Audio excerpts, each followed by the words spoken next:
அருள்மிகு ஸ்ரீ முத்துமாரியம்மன் திருக்கோவில் 40ஆம் ஆண்டு பூசொரிதல் விழா முன்னிட்டு முளைப்பாரி வைபவம் நடைபெற்றது. சிவகங்கை மாவட்டம் சிவகங்கை இந்திரா நகரில் அமைந்துள்ள பிரசித்தி பெற்ற அருள்மிகு ஸ்ரீ முத்துமாரியம்மன் திருக்கோவிலில் 40ஆம் ஆண்டு பூசொரிதல் விழாவை முன்னிட்டு முளைப்பாரி வைபவம் வெகு விமரிசையாக நடைபெற்றது. இவ்விழா அம்மனுக்கு காப்பு கட்டுதலுடன் துவங்கி நடைபெற்று வருகிறது. விழா நாட்களில் மூலவர் முத்துமாரியம்மனுக்கு சிறப்பு அபிஷேக ஆராதனைகள் நடைபெறுவது விழாவின் ஒரு நிகழ்வாக முளைப்பாரி ஊர்வலம் வைபவம் நடைபெற்றது. முன்னதாக மூலவர் முத்துமாரியம்மன் சந்தனக்காப்பு அலங்காரம் நடைபெற்றது. தொடர்ந்து காப்பு கட்டி விரதம் இருந்த பெண்கள் கோவில் முன்பு கும்மி பாடல்கள் பாடி வழிபாடு செய்தனர்.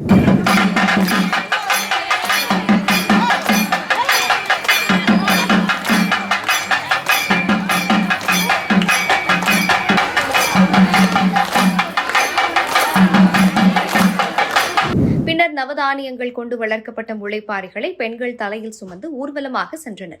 அம்மன் கரகத்தை கோவில் பூசாரி எடுத்து முன் செல்ல மங்கள வாத்தியங்களுடன் முளைப்பாரி ஊர்வலம் நகரின் முக்கிய வீதிகள் வழியாக சென்று நகர் தெப்பக்குளத்தில் கரைத்தனர். இவ்விழாவில் கோவில் நிர்வாகிகள், சிங்கமுத்து மதியழகன் உள்ளிட்ட விழா குழுவினர் மற்றும் ஏராளமான பக்தர்கள் கலந்து கொண்டு முத்துமாரியம்மனை வழிபட்டனர்.